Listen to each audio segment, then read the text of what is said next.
أبدا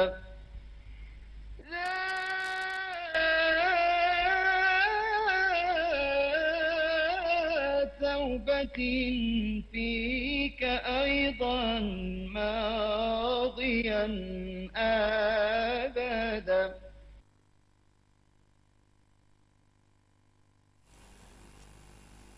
إن الحمد لله نحمده ونستعينه ونستغفره ونتوب إليه ونعوذ بالله من شرور أنفسنا وسيئات أعمالنا من يهده الله فلا مضل له ومن يضلل فلا هادي له ونشهد أن لا إله إلا الله وحده لا شريك له ونشهد أن محمدا عبده ورسوله. اللهم صل وسلم وبارك عليه وعلى آله وأصحابه أجمعين. يا أيها الذين آمنوا اتقوا الله حق تقاته ولا تموتن إلا وأنتم مسلمون. يا أيها الناس اتقوا ربكم الذي خلقكم من نفس واحدة وخلق منها زوجها وبث منهما رجالا كثيرا ونساء واتقوا الله الذي تساءلون به والأرحام إن الله كان عليكم رقيبا. يا أيها الذين آمنوا اتقوا الله وقولوا قولا سديدا يصلح لكم أعمالكم ويغفر لكم ذنوبكم ومن يطع الله ورسوله فقد فاز فوزا عظيما. أما بعد فإن أصدق الحديث كتاب الله وخير الهدي هدي محمد صلى الله عليه وسلم وشر الأمور محدثاتها وكل محدثة بدعة وكل بدعة ضلالة وكل دلالة في النار. ثم أما بعد, chers frères et sœurs en islam, chers auditeurs et téléspectateurs de Bonferré, assalamu alaikum wa rahmatullahi ta'ala wa barakatuh. Soyez les bienvenus à l'écoute de votre émission islamique hebdomadaire, ou plutôt votre école islamique, là où nous avons l'habitude de nous rencontrer et d'apprendre les uns des autres.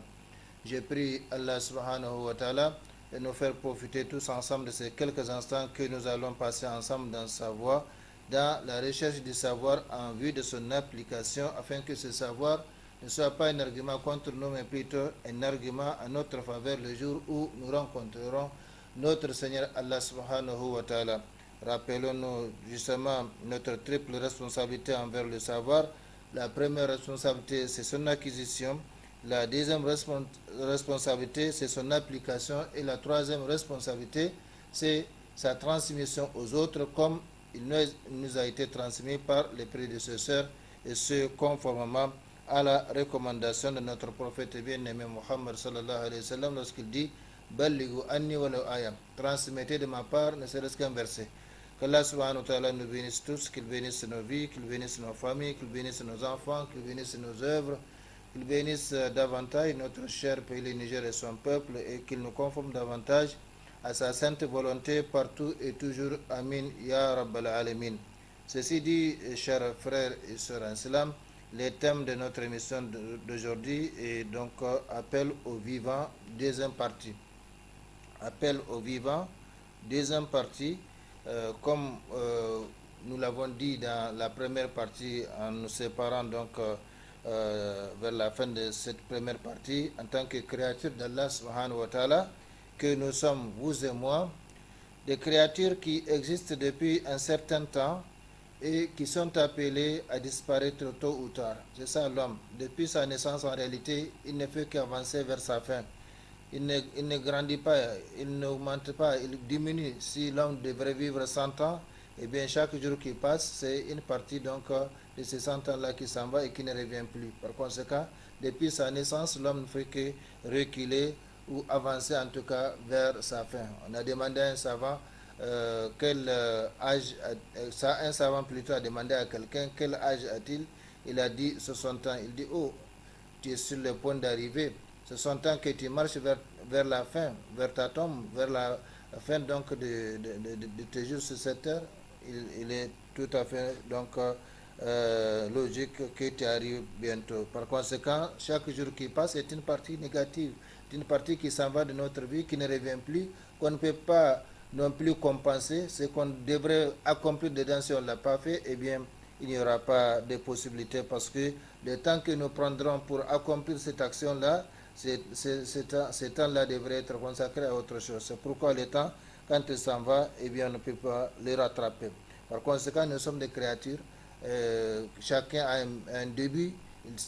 On sait quand est-ce qu'il est né. Et par conséquent, ce qui reste, c'est inconnu c'est inconnu de nous, c'est connu seulement d'Allah subhanahu wa ta'ala, dans la mesure où chaque personne ne sait combien d'années doit-il vivre sur cette terre. Mais ce qui est évident, ce qui est indiscutable, c'est que chaque vivant mourra, tous ceux qui vivent donc aujourd'hui sur la terre, comme le prophète sallallahu alayhi wa sallam l'a dit un jour à ses compagnons, dans 100 ans, personne d'entre nous ne sera sur cette terre. Donc c'est comme ça, nous sommes tous appelés des créatures, nous sommes des créatures qui existent depuis un certain temps et qui sont appelées à disparaître tôt ou tard. Est-ce que nous avons connu notre Seigneur Allah subhanahu wa ta'ala? C'est lui là justement qui nous a créés et qui nous a placés sur cette terre et qui d'abord a créé cette terre pour nous avec tout ce qu'elle contient comme moyen de subsistance. Est-ce que nous avons fait un effort pour le connaître subhanahu wa ta'ala? Est-ce que nous avons fourni des efforts pour chercher à connaître notre Seigneur Allah subhanahu wa ta'ala? Nous l'avons vu au début de ce thème dans la première partie. Ce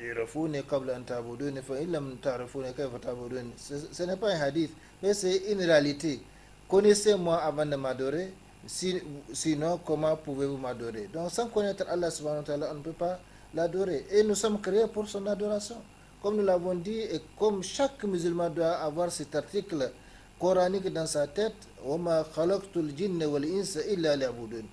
je n'ai créé les djinns et les humains que pour qu'ils m'adorent. C'est Surat 51, numéro 51 et verset 56. C'est un article de foi, d'objectif, de mission.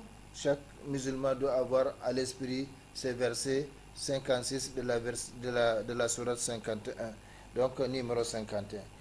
Par conséquent, il faut chercher à connaître celui-là qui nous a créés et pourquoi il nous a créés et pourquoi il nous a placés sur cette terre-là. Voilà donc une question générale, comme je l'ai dit, qui s'adresse à chacun de nous et qui exige donc une réponse particulière de la part de chacun de nous. Mais je ne vous demande pas de me répondre, que chacun de vous qui me suivez à cet instant précis ou qui écoutera cette émission après, et qui ne sait pas ce que l'avenir lui cache, répondre à lui-même en son âme et conscience, sachant parfaitement que Allah subhanahu wa ta'ala qui l'a créé et qui l'a doté d'un cœur pour comprendre et d'un cerveau pour réfléchir, le voit, l'entend et connaît parfaitement le contenu de son cœur et l'orientation de son cerveau, et qui l'interrogera sans aucune poussière de doute sur cette question, car il a dit subhanahu wa ta'ala et sa parole ne souffre pas de changement. Inna sam'a wal basara wal fu'ada kullu ulaika kana anhu mas'ula. C'est-à-dire lui, donc la vue et le cœur, sur tout cela en vérité on sera interrogé. À partir du moment où on a entendu donc la question, il n'y a pas de doute qu'on y répondra devant Allah subhanahu wa ta'ala.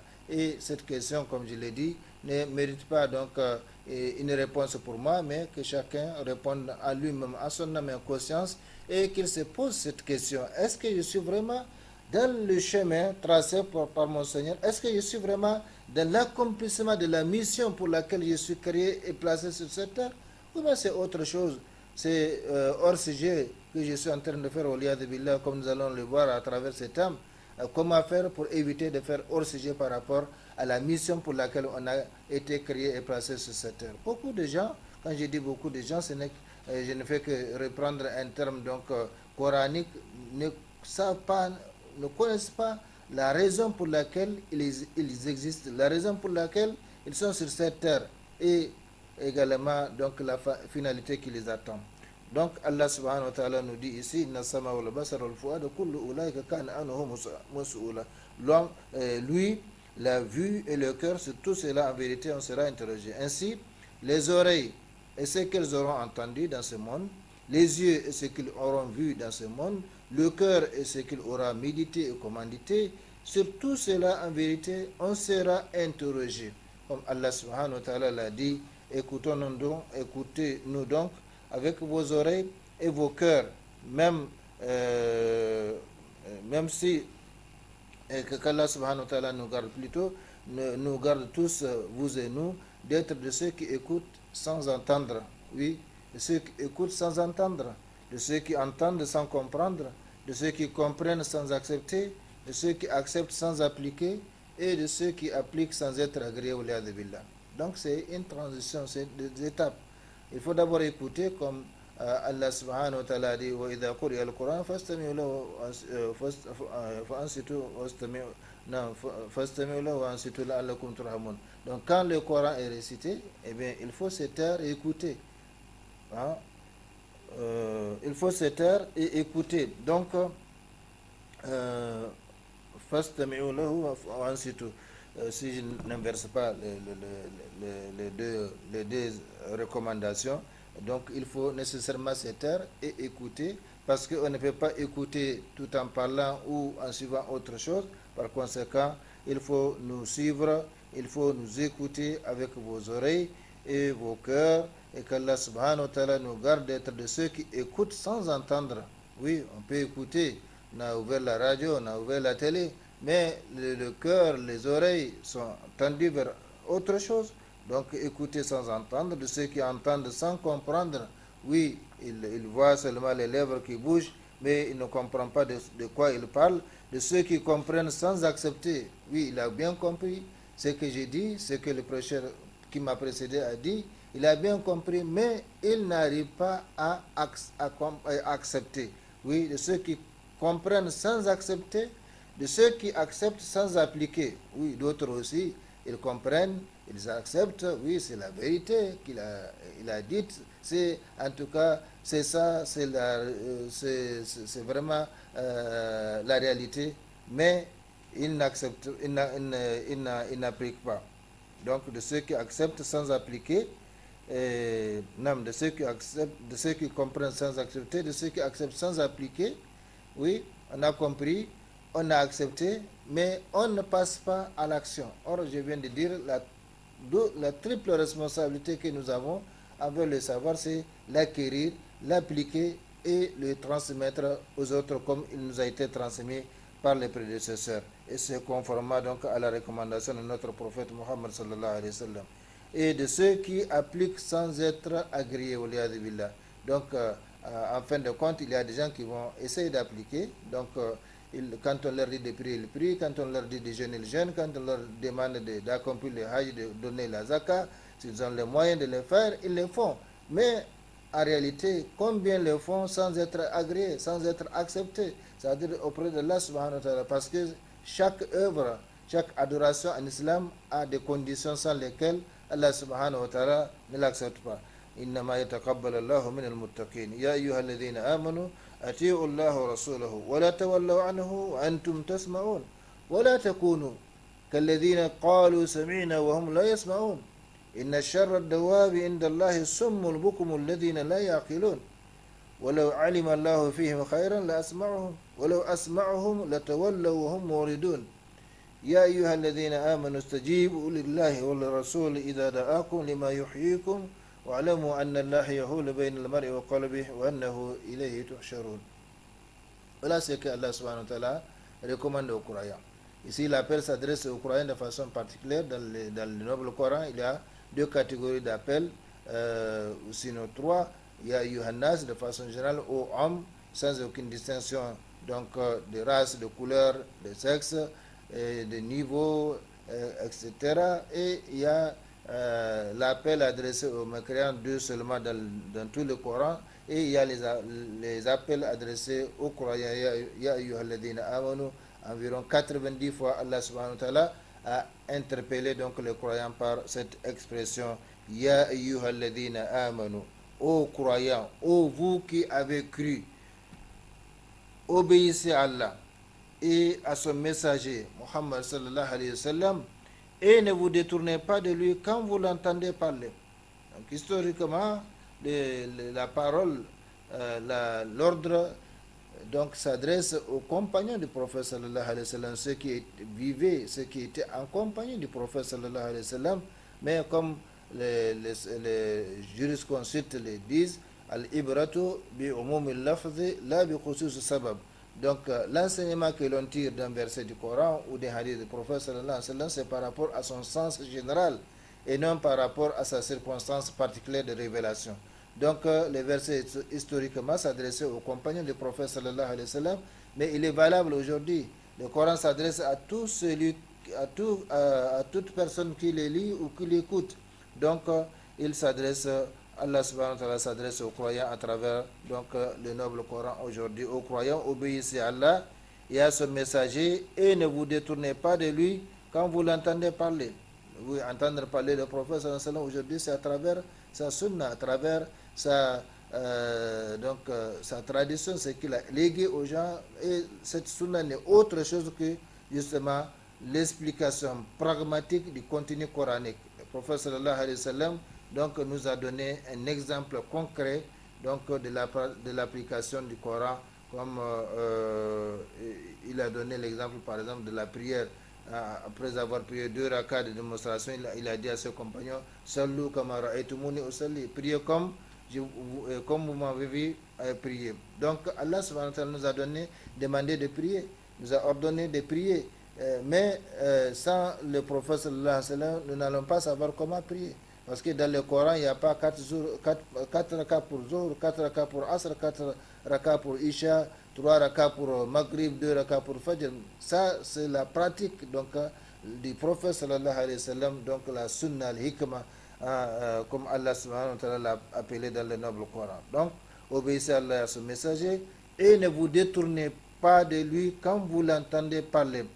Et ne soyez pas comme ceux qui disent, nous avons entendu, alors qu'ils n'entendent pas. Oui, ça c'est valable depuis le temps du prophète sallallahu alayhi wa sallam. Quand le Coran est récité, il y a des gens qui disent qu'ils ont entendu, alors qu'en réalité ils n'ont pas entendu. Parce qu'ils n'ont pas l'intention d'entendre pour accepter, d'entendre pour comprendre, de comprendre pour accepter et d'accepter pour appliquer. Donc, ils disent, nous avons entendu alors qu'ils n'ont pas entendu. Et c'est valable aujourd'hui parmi les gens qui lisent le Coran ou qui entendent le Coran ou qui entendent les prêcheurs prêcher, mais qui disent nous avons entendu alors qu'en réalité ils n'entendent pas. Les pires des bêtes, dit Allah subhanahu wa ta'ala, les pires des bêtes auprès d'Allah, donc les pires des créatures auprès d'Allah, sont en vérité les sourds muets, qui ne raisonnent pas. Donc sourds muets, dans le début de la sourate al-Baqarah, Allah subhanahu wa ta'ala est qualifié de Sommun bukumun umuyun. Donc Sommun, sourd, muet et aveugle. Donc il ne voit pas, il ne parle pas, il n'entend pas. Comment peut-il être donc guidé, orienté? Donc les pires des bêtes, les pires des créatures auprès de Allah sont en vérité les sourds muets qui ne raisonnent pas. Et le fait de ne pas raisonner, ça fait partie des causes qui feront entrer donc les serviteurs dans les feux.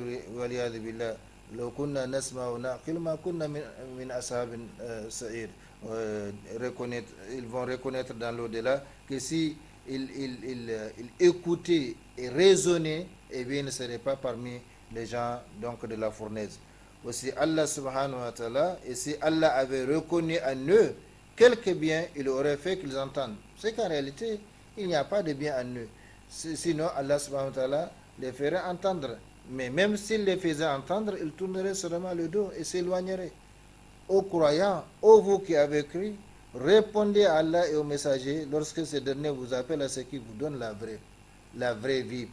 La vraie vie, et sachez qu'Allah s'interpose entre l'homme et son cœur et que c'est vers lui que vous serez rassemblés. Donc voilà comment Allah subhanahu wa ta'ala expose les choses.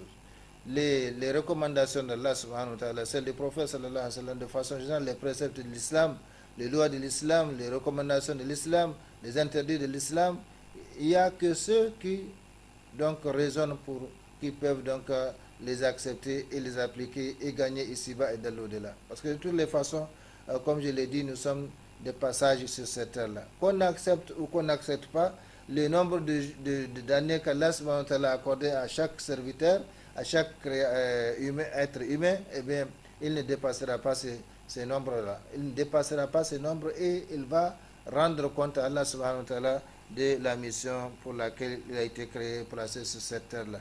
Donc, chers frères et sœurs en islam, ce thème intitulé Appel aux vivants vient d'apponommer pour nous permettre de savoir que nous sommes des créatures dont la création a un but, un objectif.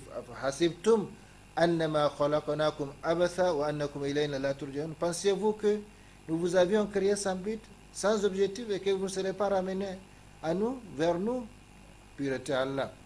Donc, est-ce que nous avons vraiment connu notre Seigneur Allah subhanahu wa ta'ala, ou tout au moins est-ce que nous avons fourni un effort ou un sacrifice pour connaître notre Seigneur Allah subhanahu wa ta'ala. Si seulement les gens cherchaient Allah, la connaissance d'Allah subhanahu wa ta'ala, comme ils cherchent donc les moyens de subsistance sur cette terre-là, eh bien il n'y a pas de doute qu'ils vont vivre le bonheur terrestre et céleste. Parce que le bonheur c'est dans la main d'Allah subhanahu wa ta'ala. C'est dans la main d'Allah subhanahu wa ta'ala. Ce que nous cherchons, c'est dans la main d'Allah subhanahu wa ta'ala. Nam. Officiellement, Allah subhanahu wa ta'ala nous dit que c'est dans le ciel que se trouve votre substance. Et c'est Allah qui les fait descendre, ou l'a fait descendre.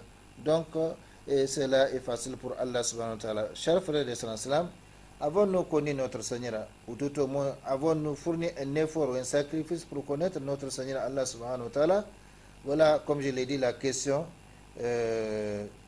qui doit nous interpeller, la question qui doit nous interpeller tous, sans aucune exception, et la question sur laquelle nous devons réfléchir et encore réfléchir.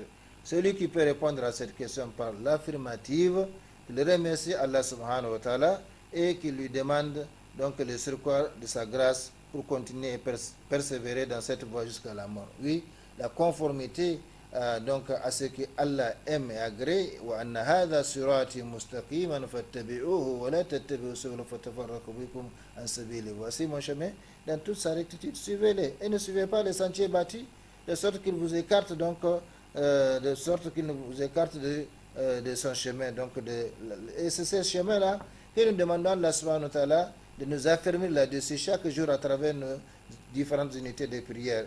Iyyaka na'budu wa iyyaka nasta'in ihdina as-siratal mustaqim. Donc c'est toi seul que nous adorons, c'est de toi seul que nous cherchons aide et secours.